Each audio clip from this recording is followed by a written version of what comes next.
Mis queridos y mis queridas, muy buenos días para todos. Bienvenidos a el análisis funcional según Frohan, capítulo número 2, evolución histórica del análisis funcional. Vamos a ver a través de unos mapas conceptuales unos puntos fundamentales acerca de la historia del análisis funcional y cómo el análisis funcional pues ha llegado a un punto que, como lo desarrollamos en el video pasado, pues a un punto variable, un punto en donde se usa y no se usa, un punto en donde pues comprenderemos las causas de su desuso, ¿cierto? Alrededor de la historia, así como también la importancia del uso del análisis funcional en la actualidad, ¿de acuerdo?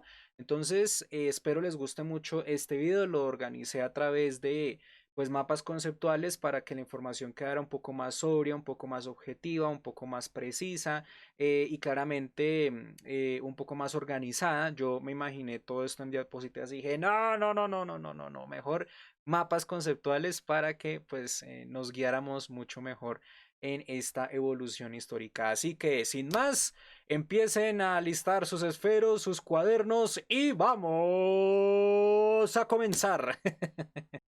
Muy bien, mis queridos y mis queridas.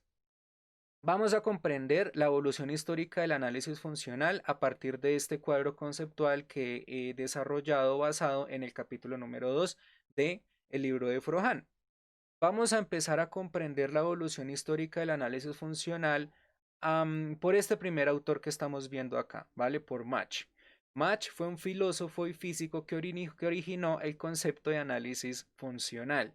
Él sentó bases filosóficas a el análisis funcional, pero no nos vamos a precipitar porque en el momento en que Mach estuvo estudiando todo esto, pues el análisis funcional recibía otro nombre llamado relación causal, lo que es la relación entre una causa y un efecto, asumiendo la causa como el cambio en la variable independiente, que recordemos que es el medio ambiente, el cambio en el medio ambiente, y el efecto, cambio en la variable dependiente, que es la conducta. ¿Qué quiere decir entonces esta relación causal? Que, pues naturalmente, si modificamos las variables ambientales, se podrá modificar la conducta, así como también la conducta puede modificar estas variables ambientales. Todo lleva a una causa y como tal a un efecto. Skinner pues retomó los estudios de Mach, como bien aquí dice, Skinner retoma el concepto basado en las críticas de Mach en las terminologías causa-efecto o relación funcional y a la noción insatisfactoria de la fuerza como variable causal de los fenómenos físicos. Es decir, que Mach pues digamos que se oponía a el hecho de pensar que única y exclusivamente los conceptos newtonianos pues le daban un auge o le daban una explicación clara a las causas del comportamiento o las causas de los fenómenos naturales. De manera que la relación causal que fue retomada por Skinner va a empezar a convertirse en un concepto diferente llamado relación funcional. Este concepto de relación funcional pues va a empezarse a utilizar en las fechas de 1938 y 1945. En 1938, en la obra La conducta de los organismos, pues Skinner propone un programa de estudio experimental de la conducta de animales en el laboratorio y utiliza el término de relación funcional basándose en el auge filosófico de Mach. Luego, en 1945, en la obra El análisis operacional de los términos psicológicos, como bien lo tenemos aquí, ¿cierto? Es una obra en donde se aplica el análisis funcional a la conducta verbal de los psicólogos. Y aquí, de alguna otra manera, pues Skinner empieza a avanzar mucho más en cuanto a el término de relación funcional, llevándolo a pues otras instancias, a otros contextos educativos, a contextos experimentales que pues van a forjar mucho más este concepto y que le van a dar como tal al análisis conductual aplicado o al análisis experimental de la conducta una fuerza tremenda a nivel de laboratorio, a nivel de objetividad y precisión y claramente un aporte significativo a la psicología. Pero bueno, no nos anticipemos porque vamos paso a paso. Bien, entonces la antigua relación causa-efecto se convierte en el término relación funcional, ¿vale? El concepto de relación funcional como sustituto de la relación causal va tomando fuerza hasta el punto de convertirse en el concepto de análisis funcional que se usa por vez primera en una ponencia en Harvard en honor a William James, ¿vale? Y en obras como Ciencia y Conducta Humana. Aquí tenemos dos maneras en que se utilizó el término de función dentro del análisis funcional, para describir la relación entre variables y para indicar el efecto de la conducta en el contexto. Cuando a mí me hablan para describir la relación entre variables, me están hablando del desarrollo de la definición de la relación funcional. La relación bidireccional que existe entre las variables independientes, perdón, entre la variable independiente que resultarían siendo las variables ambientales y la variable dependiente que resultaría siendo la conducta, ¿no? Por eso es que dice aquí, indica una relación entre el cambio en una variable en presencia de otra. Recuerden que existe esa relación bidireccional, fundamental y muy importante a tener en cuenta.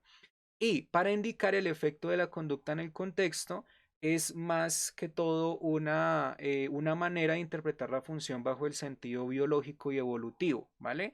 Selección por contingencias y aplicación de la teoría de la evolución en el sentido del efecto selectivo de las consecuencias de la conducta en el organismo. Recordemos que Skinner era muy fan de Charles Darwin y gracias a la teoría de la evolución, pues pudo darle mayor fuerza a pues su trabajo como el conductismo radical y ciertamente para explicar que así como también la conducta puede modificarse por contingencias ambientales, pues hay un peso significativo en la teoría de evolución por la cual pues el organismo puede modificarse, así como también su comportamiento, ¿vale? Entonces la teoría de la evolución aquí es netamente importante, netamente fundamental. Y ciertamente dentro de la teoría de la evolución obviamente encontraremos el concepto de la observación, eso es lo que yo le digo a mis estudiantes en los talleres personalizados, que naturalmente pues Charles Darwin planteaba esta teoría a partir de la observación, a partir del entendimiento de lo tangible y pues Skinner también juega un papel fundamental dentro de estas palabras pues basándose en este autor. Ok. Ahora bien, encontramos un punto que Frohan pues maneja dentro de este capítulo que es el siguiente. La conducta es la función de múltiples variables y que implica el estudio detallado de la relación funcional. Absolutamente cierto, una frase que pues de alguna u otra manera está relacionada con el análisis funcional y el análisis experimental de la conducta, que es una unidad adicional dentro de este capítulo. Entonces vamos paso por paso. Ya pues hemos dicho que el análisis funcional se fundamenta en la experimentación, se fundamenta en los contextos controlados, se fundamenta claramente en la objetividad, en la precisión y si bien este concepto debía conservarse de esta manera, con el paso del tiempo veremos que dentro del contexto de la psicología clínica pues no se conserva tan así. ¿Vale? ¿Por qué? Porque como ya lo hemos dicho, es un concepto que se fundamenta en lo experimental y en lo controlado.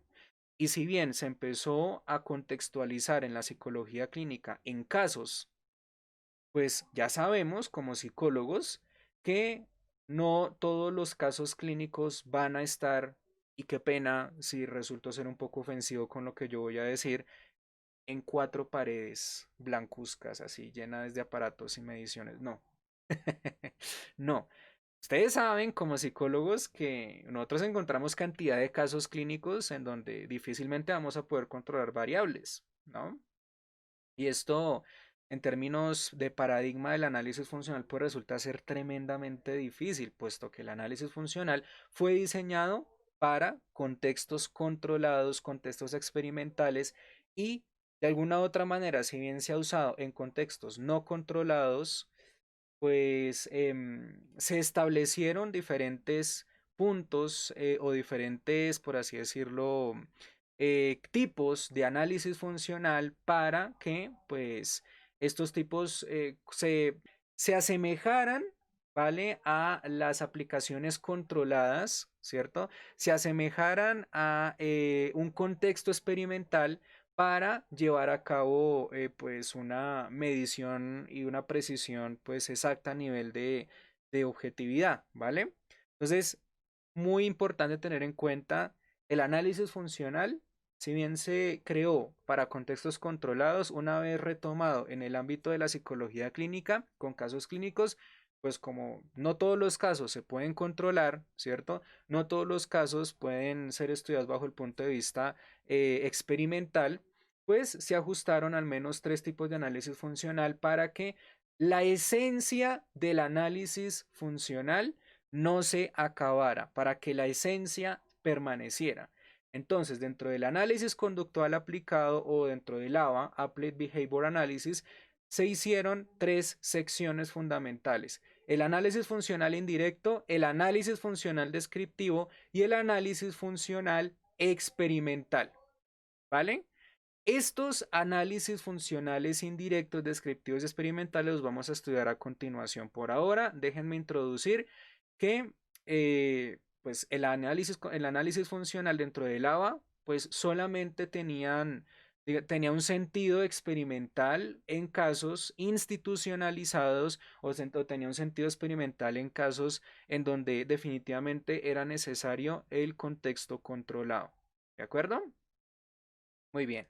Entonces aquí tenemos las dificultades de aplicarse el análisis funcional en ambientes naturales no controlados y falta de control de variables o de una manipulación controlada, ¿vale?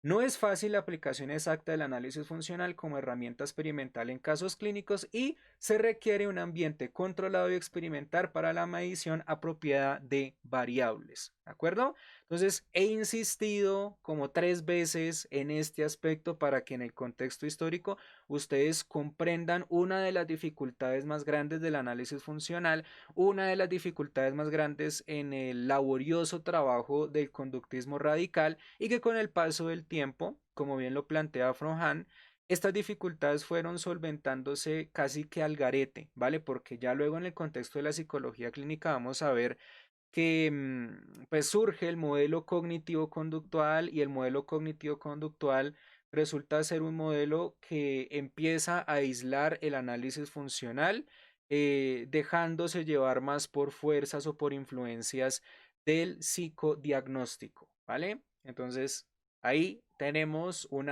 breve resumen de la historia del análisis funcional y pues vamos a pasar a otros aspectos de la historia, ¿vale? Esto es como una introducción para hacerles muy claros.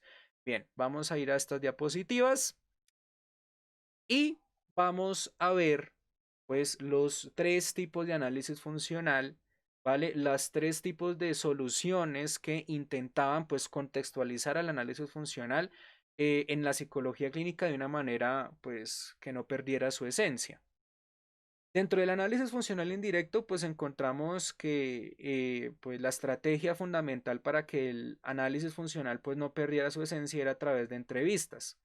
¿De acuerdo? Entrevistas enfocadas, específicas, en donde uno tenía que averiguar, pues, qué variables de la estimulación antecedente, pues, estaban presentes, ¿vale? Como ya lo hemos visto en el canal de YouTube, como lo hemos visto en el grupo de Facebook, como lo han visto mis estudiantes en las clases personalizadas, pues uno tiene que averiguar los elementos fundamentales de la estimulación antecedente, los elementos fundamentales de las respuestas, del aprendizaje asociativo, elementos fundamentales de la estimulación consecuente, de las contingencias, y todo esto pues se basa en entrevistas directas hacia el paciente.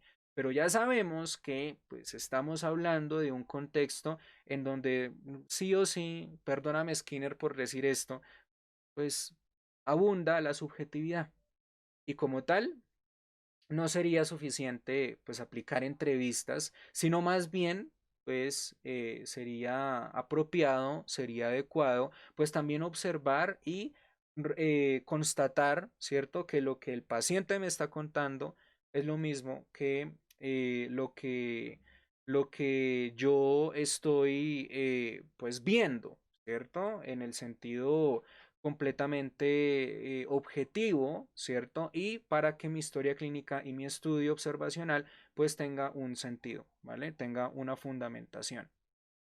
Análisis funcional descriptivo a través de observación sistemática y diseños de caso. Bueno, ahí pues entra lo que yo he dicho, creo que me he anticipado. Es muy importante pues tener en cuenta lo que pues sería el hecho de elaborar un diseño de caso único correspondiente a la fase de evaluación y a la fase de intervención, ¿vale? En donde si bien tenemos una línea de base en donde pues vemos el comportamiento en el contexto natural sin una intervención, pues veremos los cambios al aplicar una intervención ya en la parte B, ¿cierto? Recuerden que la A pues significa línea de base y la B significa pues la intervención, la aplicación de la intervención o del tratamiento. Y luego tenemos el análisis funcional experimental a través de la manipulación directa de variables antecedentes y consecuencias junto con diseños de caso único ABA. ¿Esto qué quiere decir? Estudiamos la conducta en la línea de base A, luego pues intervenimos la conducta en la fase B y veremos la evolución de la conducta en otra nueva observación en el mismo contexto natural, ¿cierto? Y en donde pues ratificaremos si efectivamente pues la intervención sea en la conducta y en el contexto, pues tuvo un efecto en la conducta y pues estas serían las tres, por así decirlo, directivas, ¿vale? Es que estaba buscando desde hace rato las palabras, estaba evaluando como, sí, directivas, clases, tipos. Esto de alguna u otra manera, eh, lamentablemente, no fue suficiente para erradicar la subjetividad que pues abundaba en el contexto de la psicología clínica. Recuerden que la subjetividad abunda no solamente por información errada o información exagerada que nos puede dar el paciente en consulta, sino por el hecho de que hay variables ambientales por doquier que siempre van a arruinar nuestro tratamiento o que lo van a alterar, o variables que si bien permiten que el paciente muestre una mejoría, pues nosotros no fuimos los responsables de colocar esas variables ahí, ¿cierto?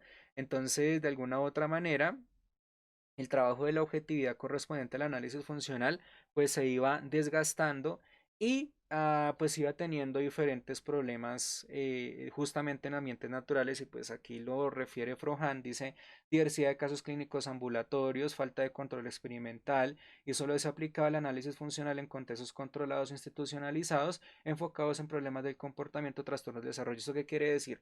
Que era más fácil pues aplicar el análisis funcional en contextos en donde yo atendiera, por ejemplo, casos de autismo, casos de síndrome de Down o algunos casos de dificultades del comportamiento en lugares absolutamente cerrados, ¿vale? En lugares donde yo puedo tener un control de las variables, puedo quitar y agregar lo que yo quiera. Pero en casos, por ejemplo, qué sé yo, en ansiedad, depresión, entre otros casos, ¿cierto? Ah, y asumiendo que el paciente pues no habitaba en un solo espacio cerrado, controlado, pues ahí iba el problema mayor. ¿De acuerdo? Entonces, toda esta historia se enfoca en cómo el análisis funcional pasó de ser una herramienta fundamental en el contexto clínico, en el laboratorio, en el contexto experimental, y si bien fue sacada al exterior, empezó a presentar esta serie de fallas correspondientes con la imprecisión. Muy bien. Aquí tenemos un cuadro que introduce los modelos sincrónicos y diacrónicos correspondientes a pues el estudio de la fase de evaluación y únicamente la fase de evaluación, ¿vale? ¿Por qué únicamente la fase de evaluación? Pues porque en el momento en que estamos indagando información, pues estamos indagando información de dos tipos. Sincrónica, correspondiente con los hechos que suceden en el contexto presente, en el aquí, en el ahora, ¿vale? Y pues es la información que nos va a apoyar en el sentido de ver, de observar o de entender qué es lo que mantiene el comportamiento en el aquí y en el ahora. ¿Mm? ¿Cuál es la función del comportamiento y qué variables lo están manteniendo para reducirlas o aumentarlas dependiendo del caso? y diacrónico correspondiente a la historia de aprendizaje, como en el pasado, como en la historia del paciente, pues se fue adquiriendo, se fue aprendiendo este comportamiento, ¿no? Entonces, en esta evolución histórica, pues vamos a comenzar a describir el descrédito del análisis funcional en dos momentos, ¿vale? En los 70 y en los 90. Vamos a dejar un poco lo de los modelos diacrónicos y diacrónicos para lo último, que es lo que vemos justamente aquí en este cuadro conceptual. Y para llegar aquí, pues vamos a comprender qué fue lo que sucedió en los 70 y qué fue lo que sucedió en los 90, ¿vale? Los 70, las técnicas operantes y condicionamiento pavloviano pues empezaron a predominar, ¿cierto? Como modelos de modificación conductual absolutamente benéficos, absolutamente satisfactorios y que con el paso del tiempo se fueron volviendo parte de intervenciones en psicología clínica que pues, retomó el modelo cognitivo conductual, ¿no? De manera que una vez retomado el modelo cognitivo y conductual, pues muchos psicólogos clínicos empezaban a aislar la exclusividad del análisis de la conducta y empezaban más a entenderse con los pensamientos, las emociones y a la vez pues ver cómo estos pensamientos y emociones pues influían dentro del apartado conductual, ¿vale? Y con el paso del tiempo, pues no solamente se quedaron con esto, ¿vale? Si bien utilizaron el análisis funcional para identificar este tipo de variables, ¿cierto? Que de una estimulación antecedente, pues surgía una serie de respuestas fisiológicas, cognitivas y motoras. En este punto, en este apartado, los clínicos empezaron a aislar el análisis funcional y a tomar medidas un poco más asociadas a paradigmas médicos, ¿vale? Es decir, se empezaron a interesar más por los diagnósticos, a fundamentar psicodiagnósticos, a utilizar o a darle más valor a los psicodiagnósticos como el DSM, como el CIE-10 que conocemos hoy en día, y claramente, pues no nos digamos mentiras, desde un punto hasta la actualidad, pues muchos psicólogos clínicos prefieren irse por este lado de los diagnósticos cuando realmente no tiene que ser así.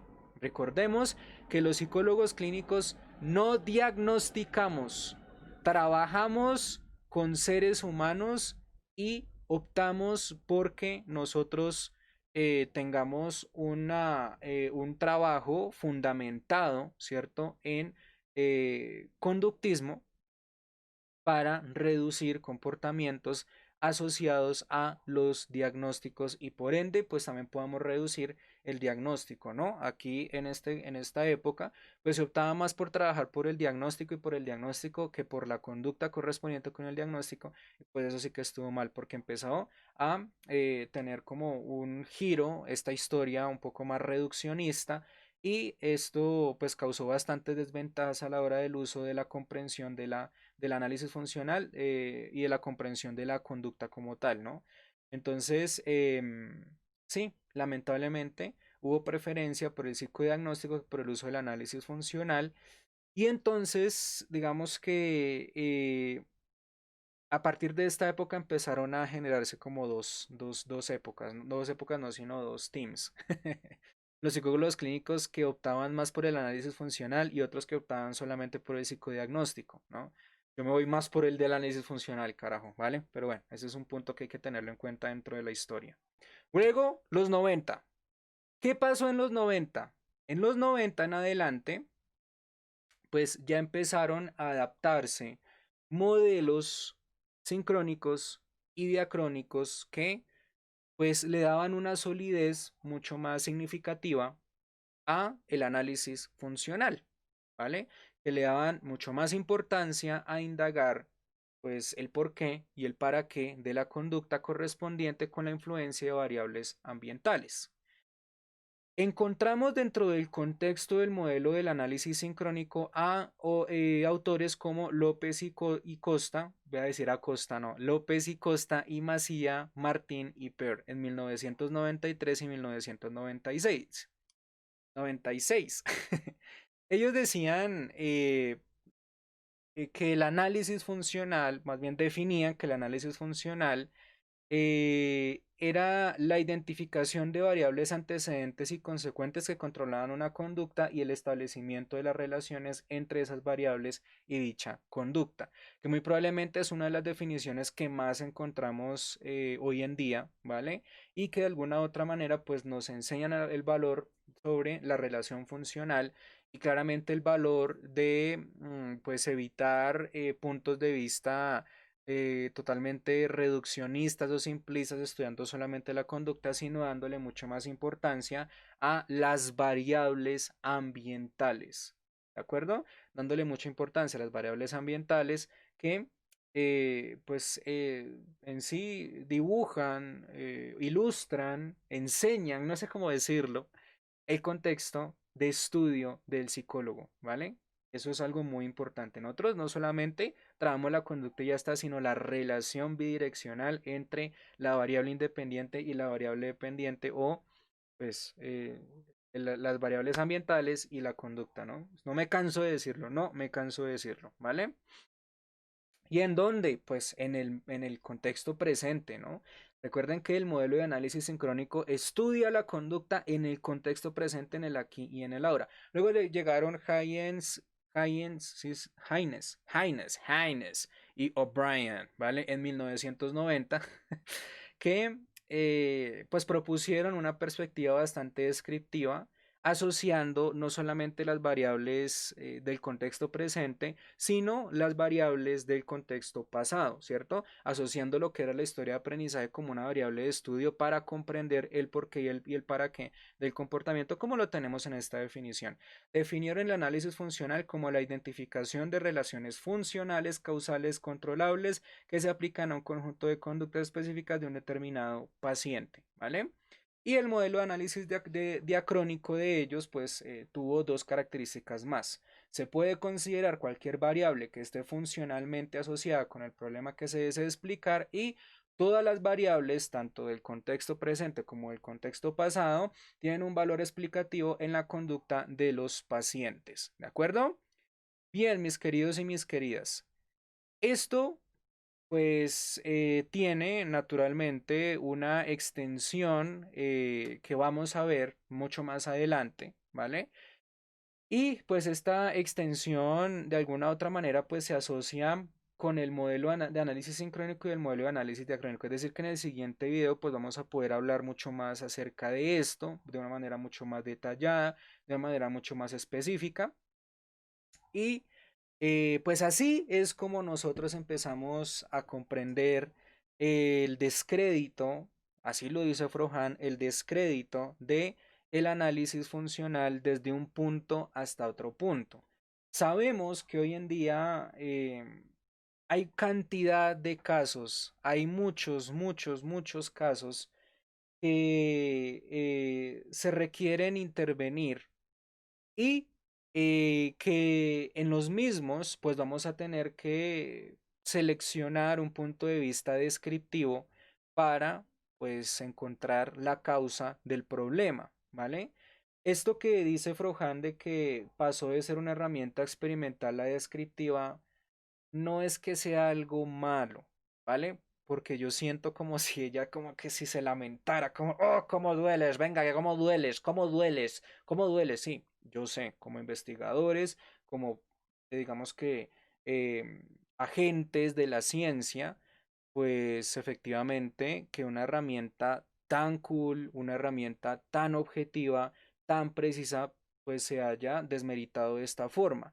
Pero tenemos que asumir que el mundo cambia constantemente y requerimos una descripción detallada, ¿vale? Objetiva, asociada a lo tangible, a lo que yo pueda ver, a lo que yo pueda medir, para establecer análisis funcionales lo más objetivos posibles. Sabemos que tiene un descenso, que actualmente lo sigue teniendo, y no solamente el análisis funcional, sino también la formulación, pero podemos, digamos que utilizar esa descripción para pues, ser mucho más objetivos, para ser mucho más específicos y asimismo pues seguir esforzándonos en los laboratorios para pues sacar conclusiones acerca del comportamiento. Conclusiones que nos lleven a pues establecer argumentos sólidos acerca de las contingencias de reforzamiento y castigo y no tanto argumentos que, como bien lo proponía el modelo cognitivo conductual al comienzo, que desplacen estas definiciones y que de alguna u otra manera no las ajusten con objetividad, sino como como si fueran formas secundarias para explicar el comportamiento. No, eso es algo que, digamos, no debemos insistir, ¿cierto? Debemos darle un valor fundamental a las contingencias de reforzamiento y castigo, debemos darle un valor fundamental a pues el por qué y el para qué de la conducta en vez de dejarlo en el olvido. ¿Listo? ¿Qué más tenemos por aquí? No, yo creo que ya hemos hablado lo suficiente de este aspecto fundamental del análisis funcional. Y pues bueno, mis queridos y mis queridas, eso ha sido entonces todo por hoy. No olviden que luego vamos a tener otro video sobre la continuación de este segundo capítulo. Es un segundo capítulo pues relativamente extenso y en donde pues averiguaremos, no, sino hablaremos de más cosas fundamentales, ¿vale? Gracias por su atención, que Dios los bendiga y que estén muy bien. Hasta la próxima.